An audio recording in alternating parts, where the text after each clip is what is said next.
vous avoir toujours tous ce soir pour une deuxième table ronde qui est plutôt une table ronde politique, cette fois, puisque la première a été dédiée aux entreprises et à la sphère économique.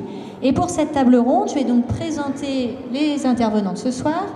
À ma gauche, Stéphanie Aubé, qui est maire de Lecey dans la Manche, Alexandre Garcin, qui est élu à Roubaix à la transition écologique et à l'économie circulaire, Erwan Balanan à ma droite, qui est député dans le Finistère, Jean Olivreau, qui est géographe, entre autres, parce qu'il y a beaucoup d'activités, Jean, et Daniel Cueff, maire honoraire de Languette, dont le nom ne vous est sans doute pas étranger, puisqu'on l'a beaucoup vu en vrai et sur les réseaux sociaux dans les derniers temps. Bon.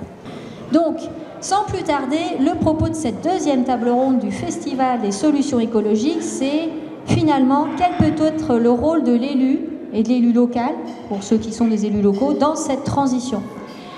Est-ce que l'élu seul peut impulser le changement? Est-ce qu'il accompagne le changement? Est-ce qu'il fait les choses seul? Est-ce qu'il fait les choses avec les forces vives? C'est quoi les leviers d'action? On pourrait certainement faire un long catalogue de tout ce qui ne marche pas, mais le but de cette table ronde, c'est plutôt de donner des exemples de ce qui fonctionne. Voilà. Donc, je vais proposer à chacun d'entre vous de faire un premier tour avec 5 minutes chacun pour un peu vous présenter qui vous êtes, votre parcours, ce qui vous a emmené en politique, et avec un ou deux exemples d'actions concrètes réussies menées sur votre territoire dans le cadre de vos fonctions d'élu. Alors, sans plus tarder, je passe la parole à Stéphanie. Merci pour cet honneur de commencer, mais alors j'ai un peu le trac parce que je pense que je suis la plus jeune élue de toute notre table ronde et je vais sûrement faire plein de maladresses, plein de gaffes, mais voilà, on pardonne aux débutants. Donc je suis maire d'une toute petite commune dans la Manche qui a 2300 habitants. J'ai pris mes fonctions le 23 mai, donc c'est tout récent et j'ai pas encore un bilan très, très complet et très exhaustif. Mon parcours personnel avant ça, c'était d'être une néo-rurale, puisque je venais de Paris, où je travaillais dans l'audiovisuel et la communication, et je suis devenue bergère dans les prés-salés de la Manche il y a une douzaine d'années. Et c'est par le biais du pastoralisme et du lien à l'élevage que ma relation au terroir s'est créée et que j'ai eu l'impression de découvrir une forme d'humanité que je n'avais pas perçue en étant une citadine. Puisque à travers l'agriculture, il y a la découverte de cette dimension phare qui est l'alimentation et qui, à mon sens, est vraiment le socle de toute civilisation. C'est-à-dire que toutes les sociétés, elles se sont façonnées et posées à des endroits où il y avait de la ressource alimentaire. Et la question agricole et l'avenir agricole, il est au cœur des préoccupations. Là, ça nous paraît évident parce qu'on a eu la question de l'autonomie alimentaire avec le Covid. Mais ça paraît évident que sans agriculture, aucune civilisation n'est possible. Sans alimentation, le reste n'a aucune importance et nécessite même pas qu'on en débatte. Donc mon interaction avec le territoire, elle est d'abord par le biais de l'élevage de moutons et puis par la gestion des espaces collectifs, puisque je faisais paître mon troupeau dans les prés-salés, qui relèvent du domaine public maritime, c'est-à-dire des espaces qui appartiennent à nous tous et qui sont gérés par l'État. Et après 10 ans en tant qu'éleveuse indépendante, j'avais pas vraiment visualisé, c'était pas un projet de vie de m'impliquer dans la politique locale. Ça s'est fait un peu parce qu'il y avait une place, parce que je trouvais qu'il y avait une injustice dans le fait qu'il n'y ait pas une seconde liste dans la commune où je vivais. Donc j'ai monté une seconde liste, on s'est présenté, on a eu le grand bonheur d'être élu. Et ce que je découvre depuis le 23 mai, c'est la quintessence de l'humanité de manière encore plus passionnante que ce que j'ai découvert à travers le prisme agricole.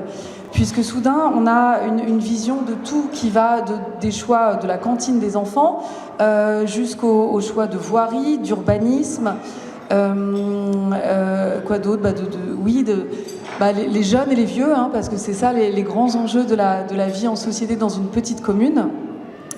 Avec... que des choses passionnantes. Et j'avais pas pensé que ça prendrait autant de temps, puisque la commune est petite, elle n'a que 2300 habitants, et c'est finalement plus qu'un plein temps. Et puis chaque porte ouverte permet d'en découvrir d'autres qu'on a aussi envie d'ouvrir. Et c'est donc une découverte passionnante. Donc j'ai pas les codes politiques, j'ai pas les codes protocolaires, parce que j'ai pas préparé ça. J'ai même pas été conseillère municipale avant de devenir maire.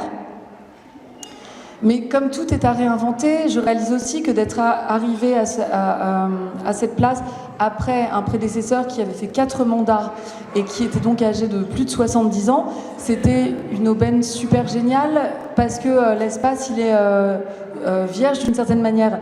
C'est-à-dire que nos jeunes dans notre commune, ceux qui ont moins de 25 ans, n'ont connu qu'un seul maire toute leur vie.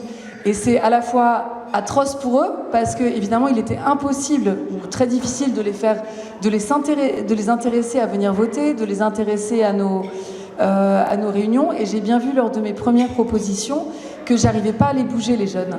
Et donc je me suis dit, bon, j'ai presque leur âge quand même, je suis plus proche en âge des jeunes de 16 ans que de l'ancien maire de 74 ans. Allez, il faut que je trouve une passerelle pour leur causer. Donc j'ai tenté des trucs qui me venaient. Le 14 juillet, traditionnellement dans notre petite commune, il n'y avait rien de spécial. Et là, je me suis dit, bon, on est une commune nouvelle, avec un territoire que ne connaissent pas forcément tous nos habitants. Je vais organiser une espèce de déambulation citoyenne, où on va marcher une dizaine de kilomètres pour découvrir des sentiers de randonnée qui sont pas connus de tous les habitants, avec en milieu de journée un pique-nique où chacun amène des trucs, façon pique-nique participatif, mais il faudrait que le pique-nique soit avec des produits locaux. Et ça a permis à nos habitants de se creuser la tête, qu'est-ce qu'on peut faire avec les produits locaux, avec la salade du coin, avec la laiterie et les produits laitiers du coin. Mais j'ai assez vite aussi découvert les limites du vocabulaire et que si j'avais cité marche participative ou marche citoyenne, pique-nique participatif, j'aurais perdu la moitié de mes participants. Parce que dans une petite commune rurale comme la mienne, toutes les dimensions écologiques, durables, environnementales, citoyennes, elles font plutôt fuir que rassembler. Le vocabulaire, il est vraiment important et on est vite taxé de bobos écolos. Et j'ai vite compris, même pendant la campagne municipale, que cet écueil-là, si je plongeais dedans, c'est-à-dire si je disais vraiment qui j'étais avec le vocabulaire qui me plaît, ça n'allait pas passer. Donc depuis le début de la campagne municipale, les actions que je propose ou que l'on fait, je fais bien attention à n'utiliser aucun vocabulaire qui pourrait être perçu comme clivant ou qui pourrait les heurter. Donc c'est absurde parce que je suis à la fois en contradiction interne, mais en même temps, ça va, je le vis bien, puisque les résultats sont là. Quand on propose des animations, des rencontres sans vocabulaire clivant, avec un vocabulaire qui les rassure et qui ressemble au vocabulaire qu'aurait pu utiliser l'ancien maire de 74 ans, eh bien, ça passe mieux et les gens viennent et le contact, il se fait de la même manière. L'échange, il est aussi riche, aussi fort, et c'est même par leur cheminement à eux que le mot éventuellement participatif ou partage arrive sur le tapis. Mais ça ne leur est pas imposé par une espèce de tendance parisienne qu'ils trouveraient snob. Donc, puisque tu nous as encouragés à parler de nos petites choses qui réussissent, ce qui réussit, c'est de ne pas utiliser de vocabulaire trop connoté, partisan, politique ou qui pourrait leur déplaire. L'autre petite action rigolote que j'ai trouvée, c'est que en fait, quand j'ai fait cette marche citoyenne, je voulais absolument rencontrer nos jeunes. Et je me suis dit, on a maintenant l'obligation pour les jeunes de 16 ans et 3 mois de se recenser. Je vais écrire à chacun de nos jeunes, ceux qui se sont recensés dans l'année, je vais leur écrire une lettre personnelle à la main pour leur dire « Je vous invite à marcher à côté de la mer, j'ai envie de vous rencontrer ». Et je me suis pris des gros râteaux, puisque aucun de mes 26 jeunes n'est venu. Aucun des parents n'a daigné quand même appeler la mairie ou envoyer un mail en disant « merci d'avoir écrit en vrai à mon jeune, mais il ne viendra pas ». Donc c'était un râteau un peu humiliant, mais je me suis dit « Oh là là, la bande de jeunes, je ne les perds pas de vue, il faut que je me les fasse ».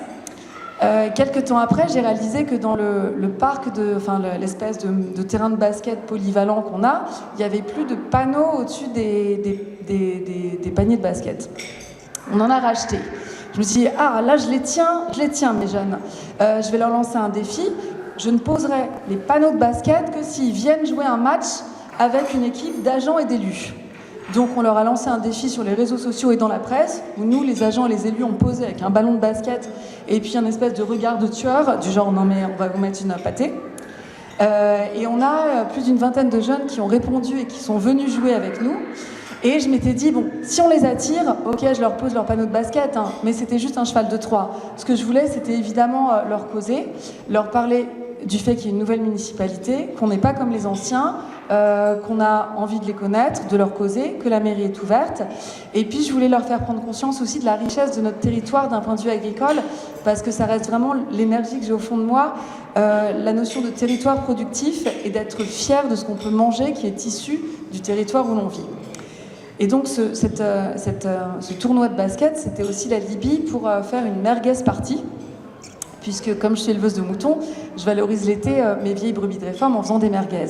Là, j'avais amené des kilos et des kilos de merguez. Les agents de la municipalité étaient réquisitionnés pour les faire griller, et je voulais absolument que les jeunes ils mangent de la merguez de brebis qui avaient grandi près de chez eux et qu'ils fassent aussi le lien.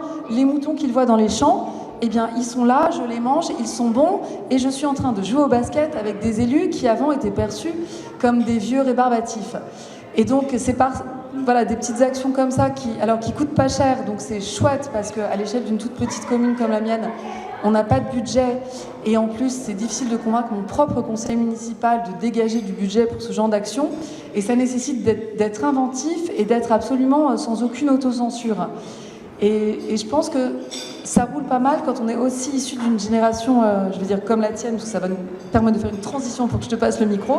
On doit avoir un âge assez proche, et notre âge nous permet aussi d'avoir une vision un peu plus libérée, un peu hontante, parce qu'on sait ce que c'est qu'un jeune de 14 ans. Enfin, je ne sais pas si tes enfants ont atteint la préadolescence. Les miens, oui, et la rupture de contact, elle est tellement brutale avec un préado qu'on en arrive, enfin, on balaye toutes les petites certitudes sur l'éducation qu'on avait, et on se dit, du moment qu'on recrée le contact avec des jeunes, tout est gagné, peu importe par quel biais.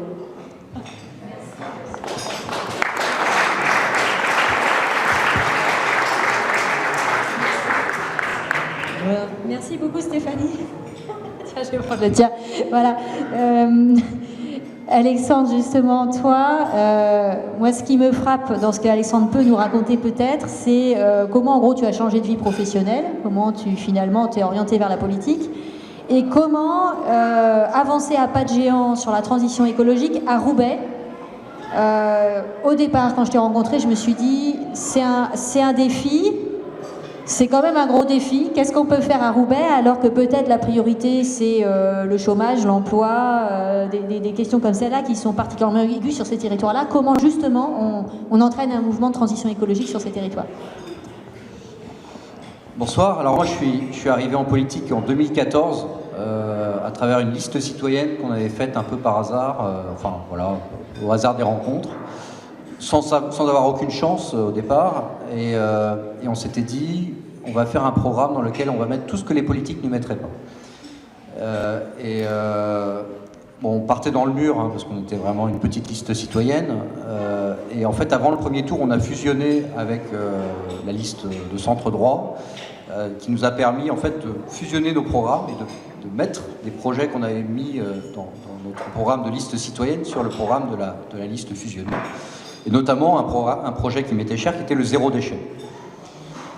Et donc, je me suis retrouvé à porter le zéro déchet à partir de 2014, dans cette ville qui est effectivement Roubaix, 100 000 habitants, c'est une grosse ville déjà, et des chiffres qui font peur. On est à plus de 40% de taux de pauvreté, 30% de chômage, donc des enjeux sociaux extrêmement forts, et qui effectivement, comme le dit Hélène, nous amène plutôt à penser que ce n'est pas la priorité de se lancer dans le zéro déchet. Et alors le zéro déchet, on l'avait porté parce que c'était un enjeu de propreté aussi qui transparaissait sur la ville, les gens jetaient dans la rue, et quelque chose que je vois encore, mais que je vois moins, c'est les gens jetés dans la rue en se disant « je crée de l'emploi ». Mais c'est vrai à Roubaix, mais c'est vrai dans plein de villes en France. C'est véridique. Il y a plein de gens qui raisonnent encore en se disant « je jette dans la rue pour créer de l'emploi ». Donc il faut faire en sorte que le Roubaisien ou l'habitant comprenne qu'en fait, il va créer plus d'emplois s'il fait autrement. Et donc, il faut redonner du sens. Voilà. Alors, le zéro déchet, en plus, il faut savoir que le déchet n'est pas une compétence de la ville, c'est une compétence de la métropole. Donc en plus, on m'a dit, c'est pas une compétence de la ville, tu t'en occupes pas. Voilà. Donc, mais ça, c'est pas un problème. En politique, il faut aussi, et c'est vrai en politique, c'est vrai pour vous citoyens. C'est-à-dire que je pense qu'il ne faut pas qu'on s'arrête aux choses qui sont de notre compétence, qui ne sont pas de notre compétence. Si on a envie, on le fait. Et on s'est inspiré dans ce zéro déchet d'une ville italienne où c'est un instituteur à Capanori, une ville de 40 000 habitants en Toscane, qui a lancé sa ville dans le zéro déchet. Voilà. Donc voilà, c'est possible. Cet instituteur, il a réussi dans sa ville à passer de 300 kg par an de déchets résiduels, donc la poubelle noire, à 70 kg en 10 ans. Et il est instituteur, enfin voilà, et il fait ça avec beaucoup de pédagogie d'ailleurs, mais c'est pour dire, c'est pas un politique, c'est pas que les politiques qui changent les choses, c'est plus facile quand on est politique parce qu'on a quand même un certain nombre de leviers, mais tout un chacun peut aussi s'emparer d'une cause et la faire sienne et la faire progresser sur son territoire.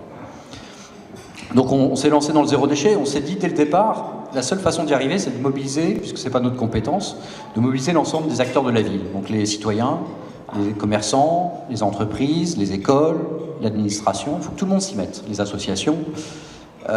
Et puis on a essayé de rencontrer les différents acteurs pour voir qui étaient partants. Et en fait, ceux qui étaient les plus partants, c'était les citoyens. Et on a lancé donc un défi des familles zéro déchet. On a proposé dès la première année à 100 familles de s'engager dans une réduction de 50% de leurs déchets. Et ils y sont arrivés, on y est arrivé, on a trouvé 100 familles, et les 100 familles sont arrivées à réduire de 50% en moyenne leur production de déchets. L'année suivante, on a repris 100 familles, et puis ainsi de suite. Et aujourd'hui, c'est 600 familles qui sont dans la démarche. Ça fait 6 ans, on est à la saison 6. Et 600 familles sur une ville de 100 000 habitants, c'est à peu près 1800 habitants. 1800 habitants sur 100 000, ça fait 1,8% de la population. Et ces familles, elles sont convaincues. On leur a transformé leur vie parce qu'en fait, on leur a appris par des ateliers à changer leur consommation, à fabriquer leur lessive plutôt que d'en acheter, à composter, à consommer différemment, n'achetant pas les mêmes produits pour avoir moins de déchets et pour que ça coûte moins cher, arrêter d'acheter de l'eau en bouteille et prendre de l'eau du robinet parce qu'en fait elle est tout à fait potable. En Bretagne, pas toujours, hein, c'est ça, mais chez nous, elle est potable. Toujours est-il qu'on a appris à ces familles à retrouver du pouvoir d'achat. Et la moyenne de pouvoir d'achat gagné, c'est 1 000 € par an et par habitant en consommant différemment. 1 000 € par an et par habitant dans une des villes les plus pauvres de France, je peux vous dire que ça fait la différence. Donc finalement, l'enjeu écologique et l'enjeu économique se retrouvent. Et puis un troisième enjeu qui se retrouve aussi, c'est qu'on a créé du lien social entre des familles qui n'avaient aucune chance de se rencontrer dans la vie réelle. Et à travers ces ateliers, elles se sont rencontrées, elles se sont donné leurs trucs pour faire avec leur reste de repas, pour réutiliser tel déchet, pour faire moins de déchets, pour fabriquer sa lessive et que la lessive elle mousse pas trop. Enfin, voilà, elles se sont partagées toutes leurs petites astuces et en fait on a créé du lien social dans la ville. Donc le zéro déchet finalement c'est pas un projet de déchets, c'est pas un projet qui est de la compétence de la métropole, c'est un projet qui est de la compétence qui dépasse largement les compétences de la ville, de la métropole, qui a la compétence des déchets, parce qu'en fait on parle d'alimentation, on parle de lien social, on parle de mieux vivre et d'augmentation du pouvoir d'achat. On parle d'alimentation, donc on parle aussi de santé, parce qu'on parle aussi de tous les produits qu'on met sur soi. On parle finalement de plein de sujets qui font que le déchet est finalement la première manière de consommer différemment.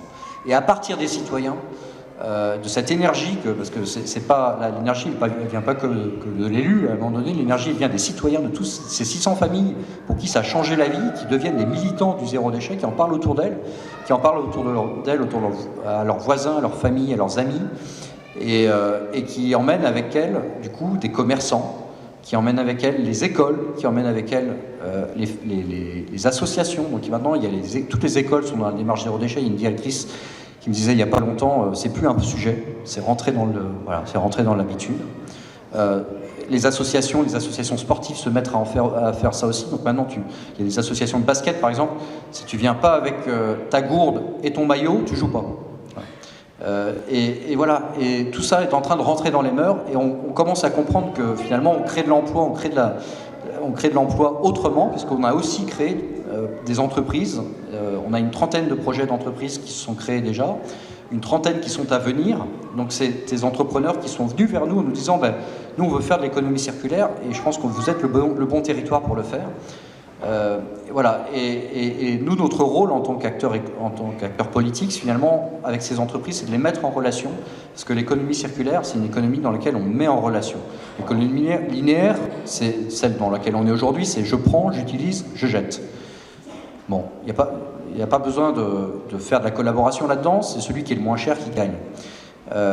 Mais dans l'économie circulaire, c'est je prends, j'utilise, je répare, j'utilise, je transforme, j'utilise, je recycle, j'utilise, etc., etc.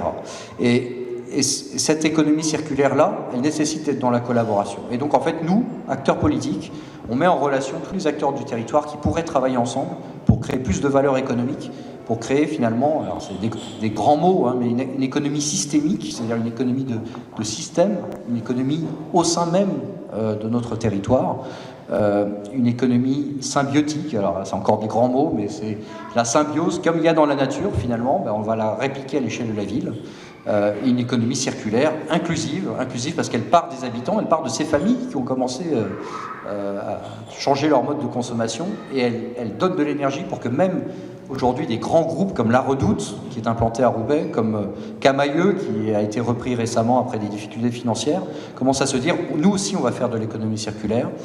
Voilà, Camaïeu, ils sont en train de réfléchir à des jeans fabriqués à Roubaix dans une démarche d'économie circulaire avec du coton recyclé. Voilà, donc c'est toute une économie de territoire qu'on est en train de construire peu à peu en partant des habitants.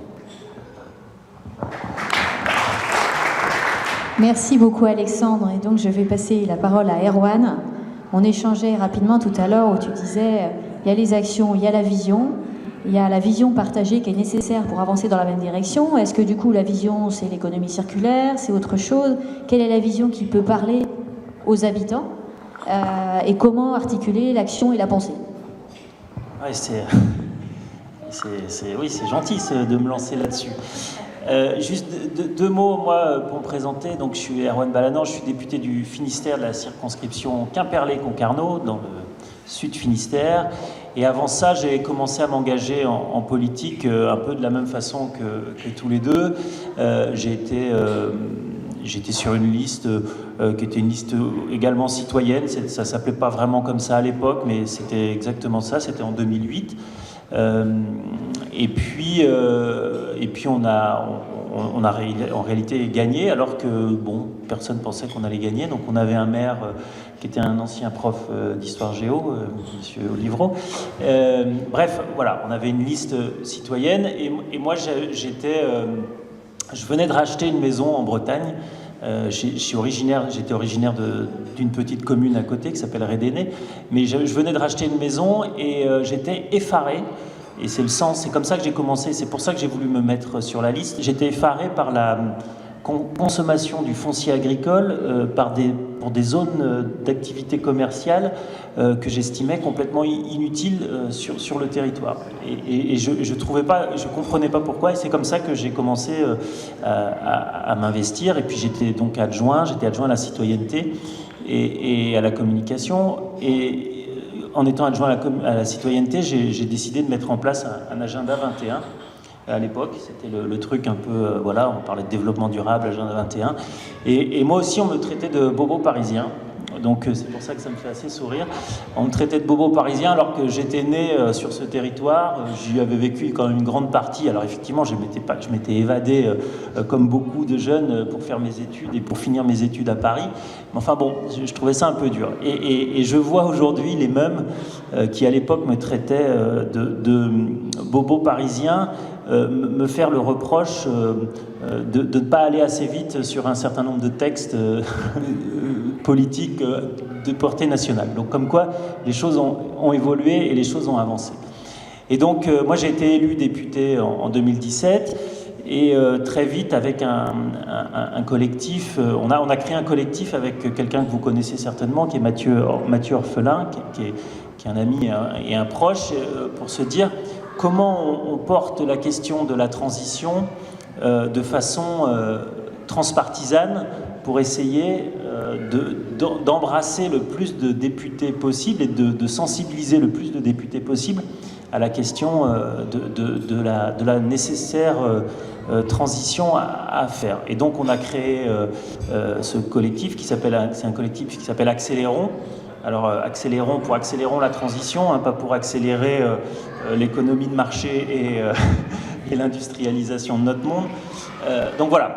Et donc moi j'ai aujourd'hui de 3 ans de pratique de député, un certain nombre non pas de convictions, mais d'intuitions qui s'affinent sur comment on pourrait imaginer et comment on peut faire. Alors, Hélène, quand tu nous as appelés pour préparer cette conférence, tu nous as dit essayons d'aller plutôt uniquement sur les solutions, sur ce qui marche, et n'allons pas dans le blabla politique. Et moi, en provoquant, en voulant, enfin, je veux bien vous provoquer un peu parce que je pense que oui, il faut des solutions. Il n'y a pas de transition sans solution. Mais je crois qu'un des enjeux que nous avons tous collectivement, c'est de dégager une nouvelle vision de société. Et une vision qui pourra emporter la société, emporter les jeunes, emporter les personnes un peu plus âgées, emporter le tissu économique, emporter les agriculteurs, pour que tout le monde se dise à un moment donné, oui, on veut une autre type de société et un autre monde. Donc maintenant, je n'ai pas encore de solution pour régler cette question. J'ai quand même une conviction forte, c'est que le chantier du siècle, pour l'humanité, c'est de changer son rapport à la nature. Et c'est de changer sa place et son lien à la nature. Aujourd'hui, on parle d'environnement. C'est un premier terme que j'aimerais qu'on utilise de moins en moins. Parce que l'environnement, il est complètement anthropocentré, encore une fois. C'est ce qui nous environne, nous, êtres humains. Et moi, je pense qu'il faut qu'on change complètement de paradigme par rapport à cette idée de notre rapport à la nature. Il n'y a pas les hommes et la nature. Il y a quelque chose qui est un écosystème global, symbiotique, extrêmement complexe, et qui doit être... on doit le changer. Aujourd'hui, on est sur une vision qui est la vision descartienne des choses. On est maître et possesseur de la nature. C'est ça. L'humanité se considère encore maître et possesseur de la nature. C'est-à-dire, nous en sommes les maîtres, on en fait ce qu'on veut. On met parfois des pesticides, voilà, alors qu'il n'y a pas besoin. Parfois, on décide de changer le cours d'une rivière, etc., parce qu'on pense que pour l'humain, c'est mieux. On en parlait tout à l'heure. Jean nous racontait des géographes, non, c'était peut-être pas des géographes, c'était pas tes collègues, mais qui dans les années 50, 1850, prônaient l'idée de tout artificialiser, tout. C'était beaucoup mieux pour l'humain. C'est-à-dire qu'on allait tout artificialiser, parce que comme ça, il n'y aurait plus de moustiques, il n'y aurait plus rien qui allait emmerder l'humain, quoi. Et donc, on est encore dans cette idée de maître et possesseur de la nature. Et moi, je pense qu'il faut de maître et possesseur, il faut qu'on arrive à quelque chose de différent. Et je pense que l'idée de passer de maître et possesseur à tuteur et protecteur me semblerait être quelque chose qui pourrait être une première piste de réflexion. Tuteur dans le sens où, indéniablement, le cortex du cerveau humain est quelque chose d'extraordinaire. Et parce que nous avons une intelligence qui est très spécifique, je n'ai pas dit qu'elle était nécessairement supérieure. Je pense par exemple que certains oiseaux ont une intelligence de la lumière, qui est extrêmement efficace et qui fonctionne parfaitement. Mais on a une responsabilité d'être humain dans notre rapport à la nature. Donc c'est pour ça que cette idée de tuteur me plaît assez. Et puis évidemment protecteur, parce que on doit la protéger, et c'est aussi notre responsabilité de la protéger. Et l'idée de la protéger, ce n'est pas nécessairement l'idée de ne pas l'exploiter. Moi, je suis complètement contre un retour complètement romantique à l'idée d'une nature sauvage, qu'il faudrait qu'on arrive à me définir d'ailleurs. Aujourd'hui, quand on regarde nos paysages, il n'y a plus grand-chose de non anthropisé. Voilà, donc voilà, bon, c'est pour ça, bon, je vous dis ça, alors je suis un peu dans le blabla, c'est vrai, on sort un peu de la solution concrète, mais je pense que c'est important d'avoir cette réflexion. Et après, des solutions complètes, des solutions concrètes, il y en a, par exemple avec le collectif Oui Accélérons, on a réussi à faire avancer un certain nombre de textes et de sujets qui ont permis des vraies avancées en termes de politique publique pour notre pays. Voilà. Merci beaucoup, Myriam.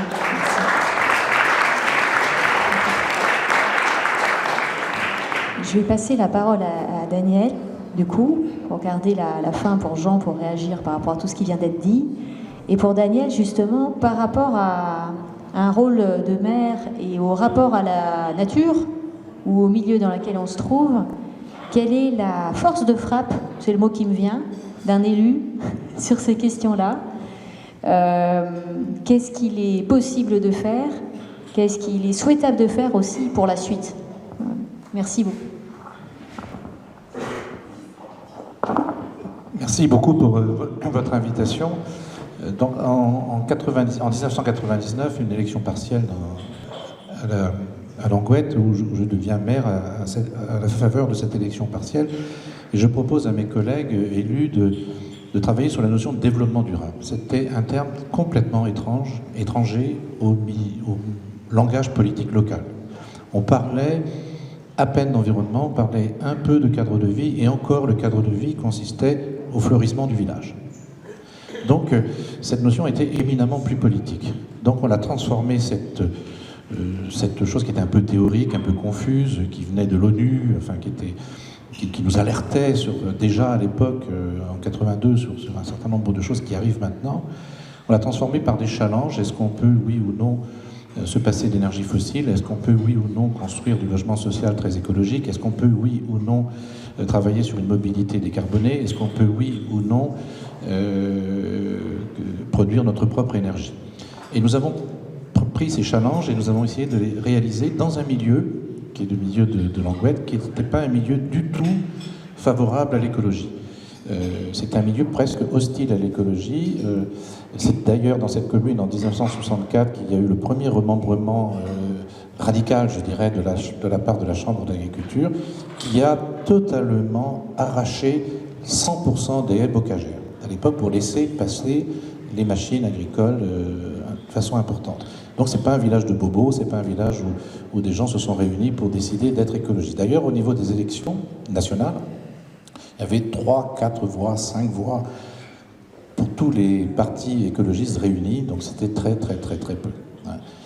Donc on a fait ces challenges et on a eu une intuition qui était, la première intuition, ça a été de ne pas avoir d'adjoint et d'adjointe ou d'adjointe au développement durable, puisque toutes les décisions qui devaient être prises par le conseil municipal devaient être regardées, traversées, décortiquées, amendées en fonction de cette notion de développement durable, c'est-à-dire, très concrètement, vous devez proposer quelque chose en termes de voirie, en termes de petite enfance, en termes d'alimentation, etc., etc.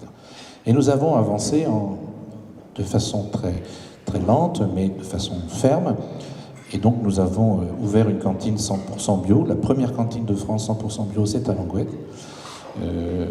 Donc on a expérimenté ça. On a également produit 100% de notre énergie pour les besoins d'éclairage public et bâtiments publics. Nous nous sommes passés entièrement d'énergie fossile, sauf quand même, il faut le dire, pour le petit tracteur municipal qui résiste encore. C'est un John Deere, il est très solide. Voilà. Il va mourir un de ces quatre, mais on attend encore. Donc peu d'énergie fossile. Nous avons commencé, nous allons inaugurer le 18 septembre prochain la première expérience en France de production par une collectivité d'électricité pour les habitants. Du fait d'une évolution en 2017 de la loi, de la législation qui permet dorénavant aux collectivités de produire de l'énergie. Donc nous avons avancé sur du logement social très écologique. Les prochaines maisons qui seront en construction, logement social et logement en accession sociale, ce sont des maisons zéro déchet, zéro carbone, zéro fondation, 0 euro en énergie, en demande d'énergie extérieure. Donc on a essayé de faire de l'écologie concrète. Nous avons évité d'en parler. Nous avons fait de l'écologie dans l'action plus que de l'écologie dans l'incantation. Et ça a créé une sorte d'adhésion. Et la commune a été très médiatisée par la cantine 100% bio, beaucoup de reportages sur les premiers lotissements écologiques de Bretagne, c'est à Languette. Premier panneau photovoltaïque installé sur un équipement public, c'est à Languette. Premier équipement qui récupère l'eau de pluie pour les sanitaires, etc. Donc on a eu, au fil de l'eau comme ça, énormément de reportages. Et on se retrouvait toujours avec, par exemple, la commune de Los-Anguel, du côté du Nord-Pas-de-Calais.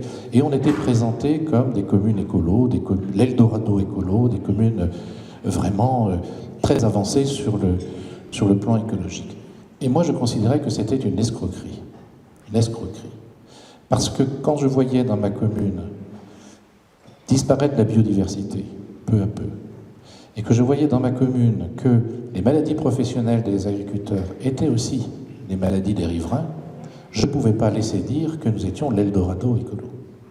Donc il fallait que je m'intéresse à cette question des pesticides qui véritablement sont une calamité à la fois pour les agriculteurs et à la fois pour la biodiversité et pour les riverains. Donc je me suis attaché à ça. Et je me trouvais devant une difficulté, c'est-à-dire j'avais une population qui me disait « Monsieur le maire, écoutez, faites quelque chose pour nous protéger des pesticides de synthèse. Après tout, en 2016, monsieur le maire, vous avez quand même bien pris un arrêté d'interdiction des pesticides tueurs d'abeilles autour d'une ruche. Pourquoi ne le faites-vous pas pour nous ?» C'est en 2016, personne n'a jamais entendu parler de cet arrêté. Et je vais voir de l'autre côté les agriculteurs, que je connais bien, je les ai vus naître, je les ai mariés, j'ai enterré souvent leurs grands-parents, je les connais bien, je les aime beaucoup. Et je leur dis, mais il faudrait peut-être changer les pratiques. Elle me dit, écoute Daniel, non, on a emprunté au Crédit Agricole, d'ailleurs on a des pulvérisateurs de dernier cri, on a des procédés anti-dérive et tout ça. Non, on ne peut pas revenir en arrière, c'est pas possible. Alors, certains d'entre eux sont passés en bio, mais ils ne sont pas du tout majoritaires dans la commune, ils sont même minoritaires, ceux qui ont pris la succession de leurs parents en disant, papa, maman, nous on prend la succession, mais on change de modèle agricole. Mais ils sont pas majoritaires. Donc je me trouve dans une situation de maire à devoir jouer le rôle de shérif entre deux populations qui s'ils s'aiment bien, ça ne se discute pas forcément, mais bon, il y a un problème de santé publique. Et à ce moment-là, je téléphone à mon ami Joël Labbé, je dis, je pense que je vais prendre un arrêté, je ne sais pas lequel, pour un arrêté, peut-être d'éloignement des pesticides des maisons, est-ce que tu connais des juristes? Il me dit, ah oui, je connais des juristes, et il m'aiguille vers une association composée de chimistes et de juristes, et qui me disent, ah, ça serait bien qu'un maire en France puisse prendre un arrêté face à une carence avérée de l'État à protéger les populations des pesticides de synthèse. Puisque depuis 2009, la directive européenne impose à tous les États membres de prendre des précautions pour les personnes fragiles. Et parmi les personnes fragiles sont cités les riverains des champs.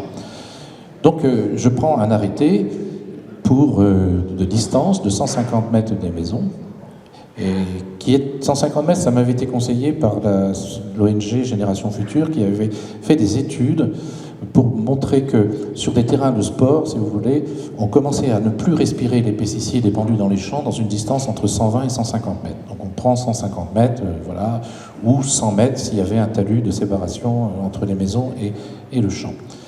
Je prends cet arrêté et je vais voir les agriculteurs. Je leur dis, bon, vous avez le droit, je vous rappelle, vous avez le droit de cultiver dans les 150 mètres, mais sans pesticides, et nous prenons en charge, nous, mairie, et je l'ai fait devant la députée de la circonscription, j'ai dit, nous allons prendre en charge tous les frais connexes liés à cette décision municipale, c'est-à-dire désherbage mécanique, perte de rendement, et c'est décidé avant, en amont, pas après coup. Donc tout se passait bien, mais j'avais oublié une chose très importante, c'est qu'il y a des préfets, et en particulier une préfète, qui vient d'arriver en Bretagne, qui ne me demande pas du tout à me voir, qui ne sait pas, par exemple, que j'ai présidé l'établissement public foncier de Bretagne, avec les autres préfets, personne ne vient me voir, et qui aurait pu me dire, écoutez, monsieur le maire, je pense que votre arrêté, il n'est pas forcément légal. Il y a un risque de jurisprudence, ça j'étais sûr qu'il y avait un risque de jurisprudence, mais est-ce qu'on pourrait pas, mais je comprends bien votre problématique, est-ce qu'on pourrait vous aider, etc. Non, du tout. Elle ne procède pas comme ça du tout. Elle envoie un communiqué de presse à Ouest France. Oui, c'est pas où elle arrivait, la préfète, à Ouest-France, le seul journal lu dans le coin. Et elle dit, si d'aventure monsieur le maire de Languette ne retire pas son arrêté, je le traîne au tribunal administratif. Bah, le lendemain, toutes les ONG de France et de Navarre me disaient, monsieur le maire, tenez bon, on est avec vous. J'ai reçu des milliers de lettres, des dizaines de milliers de lettres, des messages à n'en plus finir, 350 cartes postales du Cap Sizun d'un seul coup, et une lettre d'amour. Donc, c'est tout. C'est très, très décevant la lutte. Et donc, je me retrouve, si vous voulez, avec un phénomène incroyable, une médiatisation incroyable, le New York Times qui débarque. Et le New York Times, je dis, mais pourquoi vous venez à Languette? Elle me dit, mais parce que votre président vous a donné raison, on ne comprend rien. Parce que le président Macron, interviewé par un média, dit, monsieur le maire de Languette a raison dans ses intentions, mais je soutiens la préfète qui l'entraîne au tribunal. Vous voyez, c'est la politique du en même temps, monsieur le député. Donc, en même temps, il a raison, en même temps, il a tort. Donc, j'ai répondu au président, monsieur le président, en politique, il n'y a pas que les intentions qui comptent, il y a les actes. Nicolas Hulot me soutient, Mathieu Orphelin me soutient, des dizaines de gens, des centaines de personnalités me soutiennent. Mais là, ce que je m'aperçois, si vous voulez, c'est que quand on fait de l'écologie ordinaire, traitement des déchets, bâtiments éco-responsables, etc., on vient vous féliciter. On vous dit, mais vraiment, si tous les maires pouvaient être comme ça, c'est très bien. Mais quand vous vous attaquez à quelque chose de plus profond, qui est vraiment la destruction de la nature, la destruction de la santé, là, on vous dit, attention, vous avez dépassé les bornes. On vous traîne au tribunal, vous n'avez pas le droit de faire cela.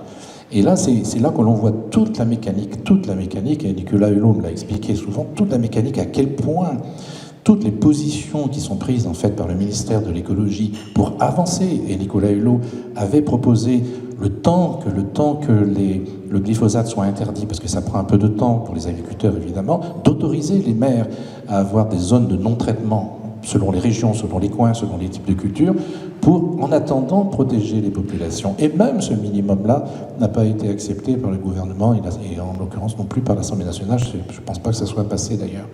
Et quand Mathieu Orphelin, le député Mathieu Orphelin, propose avec Delphine Batho à l'Assemblée nationale de verser 30 millions d'euros, 35 millions d'euros je crois, pour aider les agriculteurs qui le souhaitent, pour changer leurs pratiques et passer vers un autre, les aider, puisque c'est ça le problème, c'est d'aider les agriculteurs, c'est nous qui les avons mis dans la chimie, notre société, c'est à nous de les sortir de la chimie. Donc il faut les aider. Refus du ministre Guillaume à l'époque, et en lieu et place quelques semaines après, il y a un vote de 30 millions d'euros pour la modernisation des pulvérisateurs.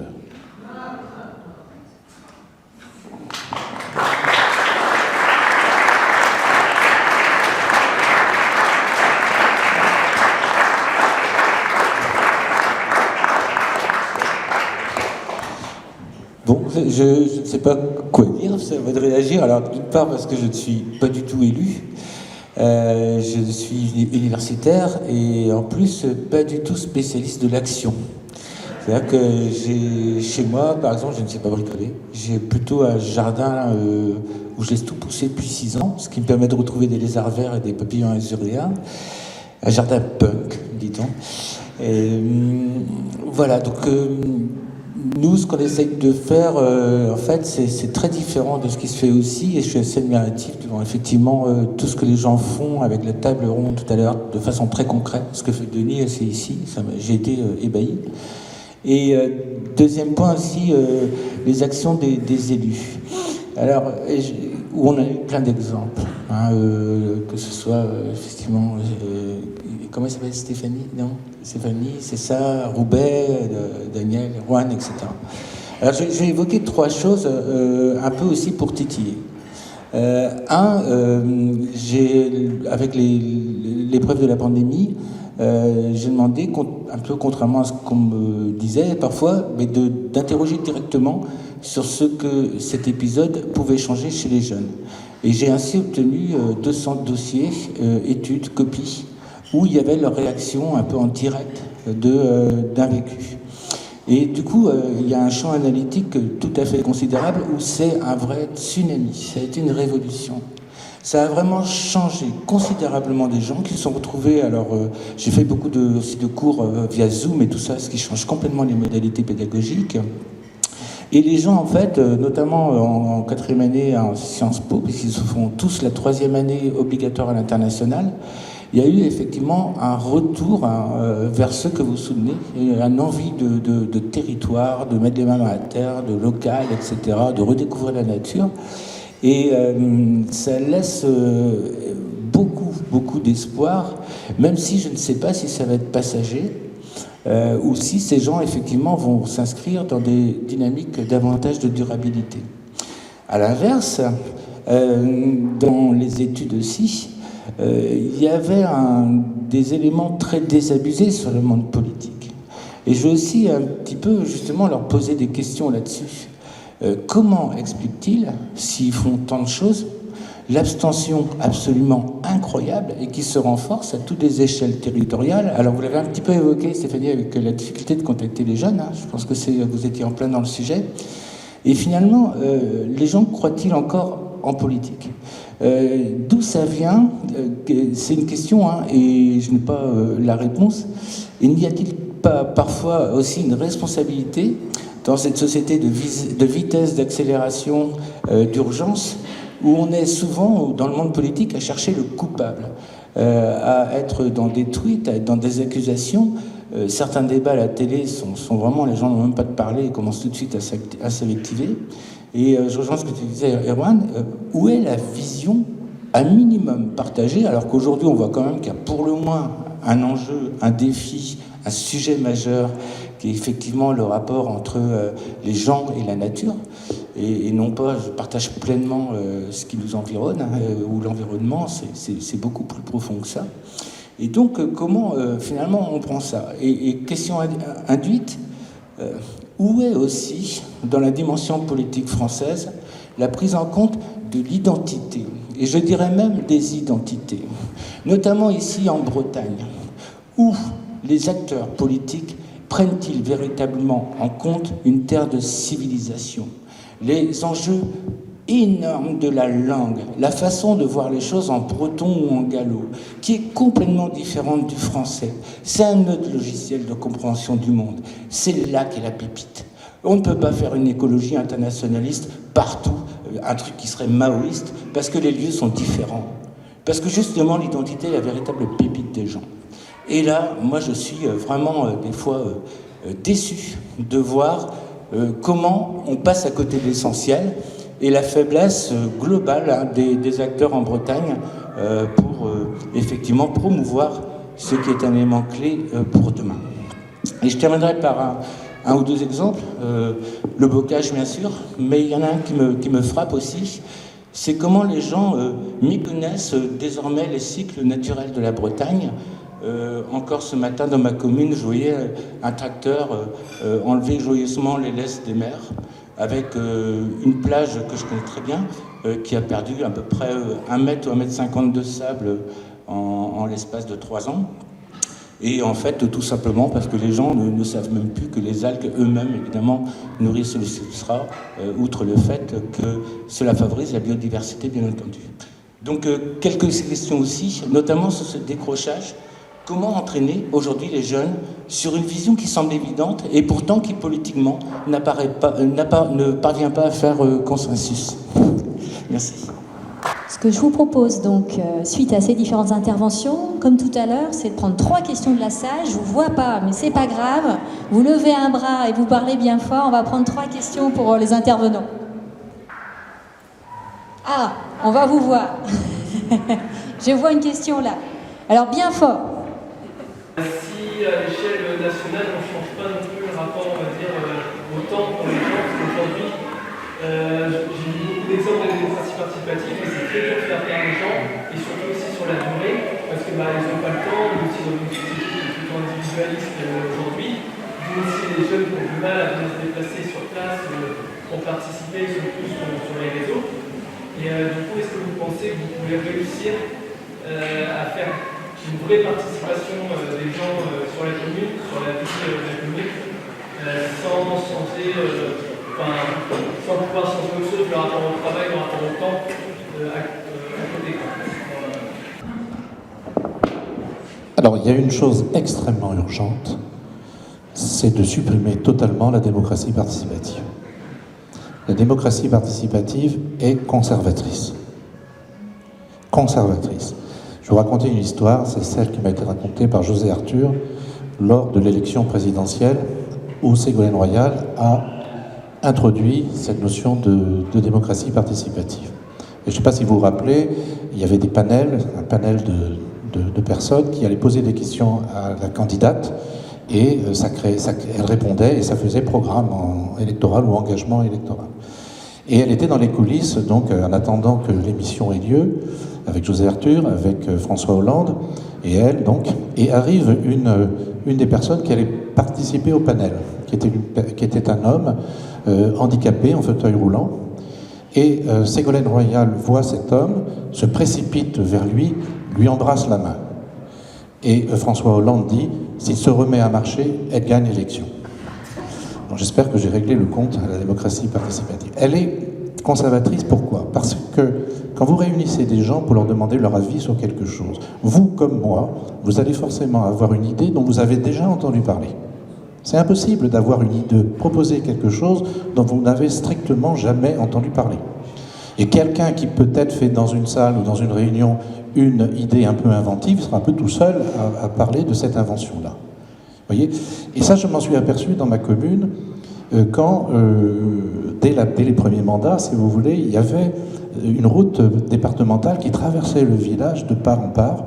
Et tout le monde, il y avait le diagnostic général, tout le monde disait mais ça va trop vite, c'était une voie vraiment routière, c'était une déviation, hein, mais avant les voitures passaient vite là, les camions passaient vite là, et vraiment la rue avait conservé était vraiment avantageuse pour la voiture, et pourtant le village était habité, pourtant l'école était toute proche. Donc on nous disait il faut faire quelque chose, monsieur le maire, il faut ralentir la circulation. On fait une réunion publique. Qu'est-ce que vous avez pensé, etc. Et là, qu'est-ce qu'ils sont proposés? Des chicanes, des feux, des stops, des bordures granites, des coussins berlinois, et toutes ces choses-là qui étaient des réponses dures, dures à une difficulté routière. On répondait par une sorte de radicalité de l'aménagement. Alors que nous souhaitions intuitivement mettre du paysage, mettre de l'art et mettre des poules. Parce qu'il n'y a rien de plus con qu'une poule, vous en mettez dans le village, ça traverse sans demander, on ne sait pas où elle va, et ça ralentit dur. Et quand on en a proposé ça, on m'a dit, monsieur le maire, vous vous foutez de nous, on a fait 3 réunions publiques, vous retenez rien. Donc on n'a pas mis les poules. On n'a pas mis les poules. Et je racontais cette histoire aux habitants, quelques habitants qui viennent me voir, et disent, mais monsieur le maire, c'est pas con cette histoire de poules, il faudrait qu'on essaye. Ben, vous allez à Languette aujourd'hui, vous verrez des poules en train de se balader et vous verrez que la circulation s'est fortement ralentie, parce qu'on ne sait pas par où ça va. Donc la démocratie, si vous voulez, participative, elle est conservatrice. Il faut la remplacer par une autre forme de démocratie, qui est la démocratie coopérative. C'est-à-dire qu'il faut fixer les objectifs. Notre cantine sera 100% bio. Voilà, ça ne se discute pas, sauf dans les urnes. Mais elle sera 100% bio. Tous ceux qui veulent travailler avec nous viennent pour savoir comment on va s'y prendre. La cuisinière, les agriculteurs, les parents d'élèves, les enfants, etc. Et tout le monde bosse pour comment on fait pour mettre en place cette cantine 100% bio. S'il y a quelqu'un qui dit on pourrait commencer peut-être par faire la semaine du goût bio ou un plat bio de temps en temps, hop, il sort du cadre. Il peut revenir à tout moment. Et comme ça, on avance, si vous voulez, et on arrive au résultat, parce que chacun vient avec sa compétence, son savoir-faire, ses idées, retourne à la maison avec le sujet qui n'a pas été résolu, revient à la réunion suivante pour aider la municipalité à arriver à l'objectif d'une cantine 100% bio. Et quand nous y sommes arrivés, quand nous avons trouvé tous les moyens pour y arriver, quand les enfants sont arrivés des vacances de Noël, ils ont commencé à manger bio, et depuis 18 ans, tous les enfants, tous les jours, mangent 100% bio. Voilà. Vous voyez, c'est ça qu'il faut créer, c'est des ambitions, des challenges, qui soient des challenges absolument humanistes, absolument forts, mais qu'on demande à tout le monde de venir avec sa compétence, ses compétences, son savoir-faire pour arriver à l'objectif. Et là, on est dans une démocratie qui n'est plus du tout une démocratie participative, mais une démocratie, je dirais, coopérative ou collaborative. Mais il faut qu'il y ait l'objectif politique ambitieux.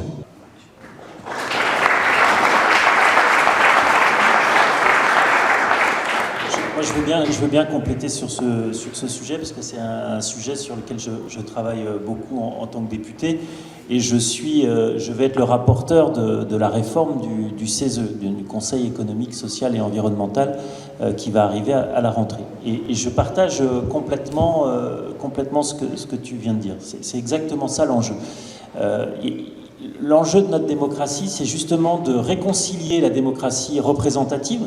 La démocratie représentative, c'est quoi? C'est Daniel qui prend une décision en y mettant quand même conviction et qui prend des risques. Et c'est lui qui finit au tribunal administratif. Et c'est lui qui a la responsabilité. Et il y a la notion, voilà, une notion éthique de la responsabilité. C'est Madame la maire quand elle décide d'action et quand elle décide un certain nombre de choses. Et ça, c'est extrêmement important parce que les décisions que nous avons à prendre, au niveau local, au niveau régional, au niveau départemental et au niveau national, elles impliquent une prise de responsabilité. Elles impliquent qu'il faut que quelqu'un puisse aussi être redevable de ce qui a été pris comme décision. C'est hyper important. Quand on vote une loi, on le vote et on ne le vote pas de façon anonyme. On vote et cette loi... Si un jour les Français ne sont pas d'accord, ou s'ils trouvent que ça a été une très mauvaise idée, voilà, ils nous sanctionneront, et ils nous sanctionneront par les urnes. Donc c'est pour ça que la démocratie, en partie, il n'y a pas que ça, mais la démocratie représentative est importante, et elle doit se réconcilier avec ce qu'on appelle souvent démocratie participative, mais qui n'est pas un terme effectivement tout à fait intéressant, et il l'a bien expliqué. Moi je pense qu'il faut qu'on arrive justement à une démocratie que certains constitutionnalistes qualifient de continue.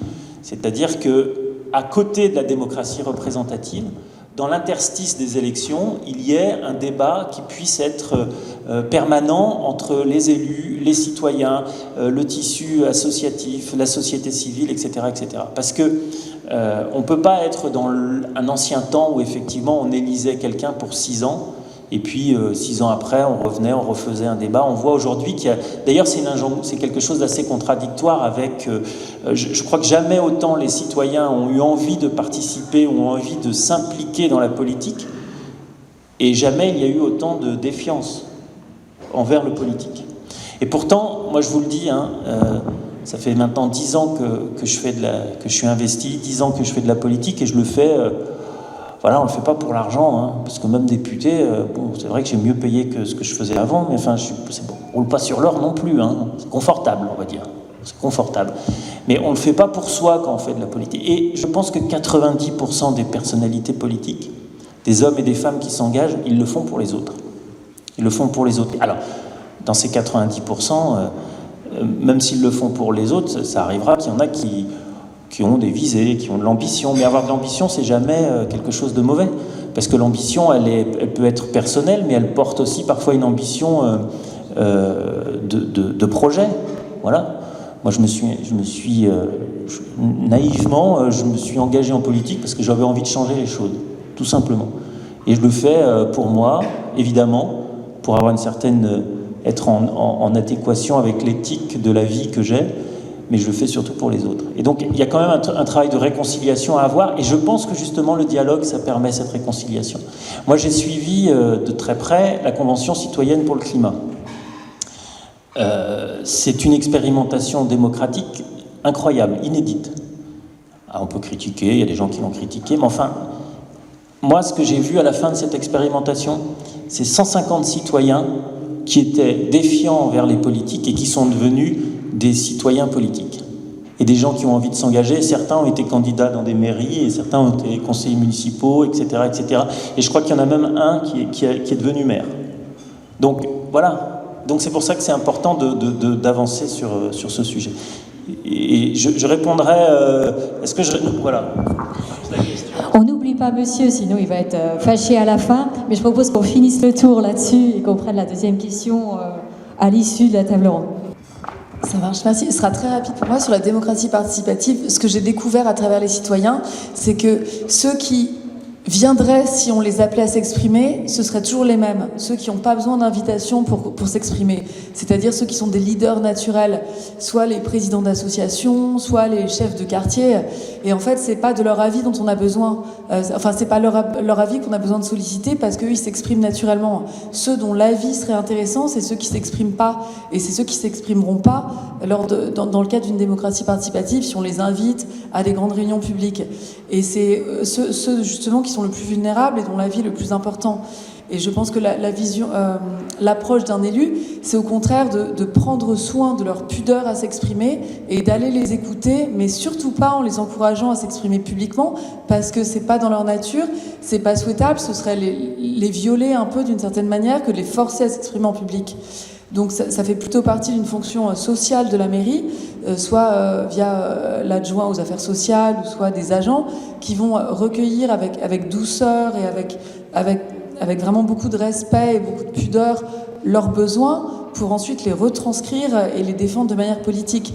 Mais pousser les gens à s'exprimer quand c'est pas dans leurs compétences naturelles, ce serait pas concluant, et l'imagerie ou l'instantané qu'on prendrait à la fin d'une séance de démocratie participative ne serait finalement pas représentative du réel besoin de la population.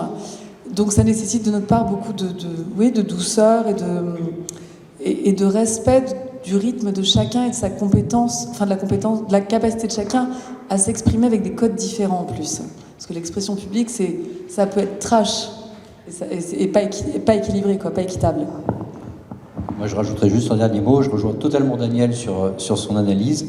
On a fait à Roubaix un projet de place qui a été aménagé vraiment dans une démarche de démocratie participative. C'est les habitants qui ont quasiment dessiné le plan. On est arrivé à un parking. Voilà. Parce qu'en fait, ce que les gens attendent, à 90% des habitants, ils attendent une place de parking devant chez eux et que la rue soit propre. Voilà. Ça, c'est la demande principale. Après, tout le reste, bon, et donc, il faut vraiment faire autrement. C'est-à-dire qu'en fait, il faut plutôt faire remonter quelles sont les attentes profondes des habitants sur leur environnement. Alors, certes, il faut peut-être des places de parking, mais voilà, faire remonter l'ensemble de ces attentes, les donner à des gens qui savent dessiner une place, qui vont pouvoir faire des propositions, et pourquoi pas après leur faire voter entre deux projets, parce que là, comme ça, ils auront la possibilité de s'exprimer, et même ceux, on l'a fait sur un projet qui était un petit peu... vous voyez que les habitants n'étaient pas tout à fait favorables, on a fait un vote, il y a eu toute la rue qui est venue, peut-être qu'ils ne votent jamais, mais là, ils sont venus, et ils ont voté le projet qui les intéressait. Bon, voilà. Et ça, c'est une forme aussi, finalement, de démocratie participative en proximité. Mais attention à ce qu'on met derrière, parce qu'on peut arriver très vite à des catastrophes. Voilà. Merci beaucoup. Comme je dois faire le gardien du temps et qu'il est tard, je vous remercie vraiment d'avoir écouté et participé à ces 2 tables rondes. On va prendre toutes les dernières questions qui restent en redescendant en bas auprès des tables, plus les dédicaces du livre de Daniel pour ceux qui souhaiteraient en avoir un exemplaire.